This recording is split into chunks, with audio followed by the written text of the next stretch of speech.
আসসালামু আলাইকুম সুপ্রিয় দর্শক, আশা করি সকলে ভালো আছেন, সুস্থ আছেন। কৃষি 24 চ্যানেলের পক্ষ থেকে সকলকে জানাচ্ছি আন্তরিক ধন্যবাদ ও শুভেচ্ছা।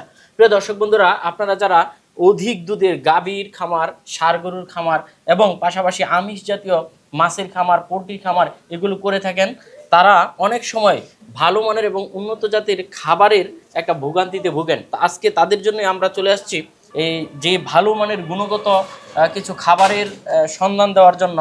যে খাবারগুলো ওনারা প্রাকৃতিকভাবে সংগ্রহ করে এবং মেশিন আকারে এগুলো কয়েকটা খাবারকে মিশ্রিত করে একটা গুণগত প্রোটিন জাতীয় খাবারে তৈরি করেন।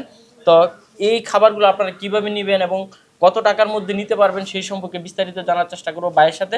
আসসালামু আলাইকুম। ওয়ালাইকুম আসসালাম। কেমন আছেন ভাই? ভাই আলহামদুলিল্লাহ, আপনি কেমন আছেন? এই তো আলহামদুলিল্লাহ ভালো আছি। তো ভাই, সারা বাংলাদেশে তো অনেক খামারি রয়েছে, খামারিরা তো অনেকেই ভালো মানের এবং গুণগত পুষ্টি সমৃদ্ধ যে খাবারগুলো সন্ধান করে থাকেন। তো শুনেছি আপনার এখানে নাকি ওই রকম খাবারের ব্যবস্থা রয়েছে। জি জি, আসলে কি কি প্রোডাক্ট দিয়ে এই খাবারগুলো আপনারা উৎপাদন করে থাকেন?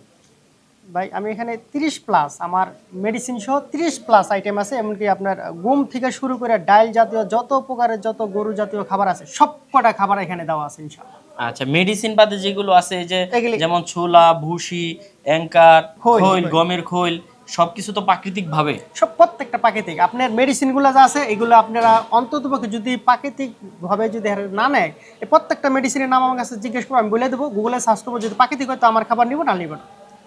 আচ্ছা, গুগলে সার্চ করে নিব ইনশাআল্লাহ। আর এখানে আমার মেডিসিনের প্রত্যেকটা ডেমো আছে, ডেমো করে আপনি গুগলে সার্চ করব, তারপর দেখবো মেডিসিনের কি গুণগত মান কি আছে। এগুলো তো ভাই কেউ বলবে না, বুঝেন নাই? এগুলো কেউ বলবে না, মনে করেন যে বড় বড় খামারি এগুলোই ছাড়া তারা করতে পারে না। এখন আমরা লোক প্রান্তিক খামারিদের সাথে মানে কথা বইলা দিতে হবে, এই কারণে এগুলো বলা, নাহলে তা বলতে হইতো না। আচ্ছা, প্রান্তিক থেকে বৃহৎ পর্যায়ে সবাই নিতে পারবে ইনশাআল্লাহ। আচ্ছা, মানে সবগুলো খাবার মিলিয়ে একটা বস্তা কত কেজির মধ্যে করে? 37 কেজি। 37 কেজি। এখান থেকে কি কেজি হিসাবে নেওয়া যায়? মানে দামটা কি কেজি হিসাবে ফিক্সড হয় নাকি পুরো বস্তা হিসাবে? না, বস্তা হিসাবে ফিক্সড হয়। আচ্ছা, 37 কেজি একটা বস্তা কত টাকা? 1400 টাকা। 1400 টাকা। জি। এটা মানে কেয়ারিং খরচ কত টাকা পড়বে যে কোনো আপনি যে কোনো দেশে নিতে গেলে এটা 150 টাকা কুরিয়ার চার্জ, যে কোনো বাংলাদেশের যে কোনো জেলায় নেবেন ইনশাআল্লাহ। আচ্ছা, 150 টাকা। 150 টাকা। তাহলে খুব সহজেই নিয়ে নিতে পারবে। হ্যাঁ। আর এগুলো মানে খাওয়ানোর পদ্ধতিটা কিভাবে, মানে কিভাবে খাওয়াবে? খাওয়াবে হইলো আপনার গরুর ওয়েট বুঝে।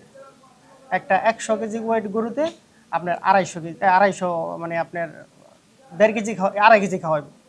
2.5 কেজি? হ্যাঁ, 100 কেজি ওয়েটের গরু 2.5 কেজি খাওয়াবে। আচ্ছা, তো এখানে যদি কেউ সরাসরি আসতে চায়, কিভাবে আসবে, কিভাবে নিবে? কুরিয়ার বাদে যদি বেশি করে নিতে চায়, ওই লোকেশনটা একটু বলে দেন। এটা আমাদের হলো মুন্সিগঞ্জ, বিক্রমপুর মুন্সিগঞ্জ, আপনার কমলাঘাট, মিরকাদিম পৌরসভা। আচ্ছা, তো ভালো থাকবেন।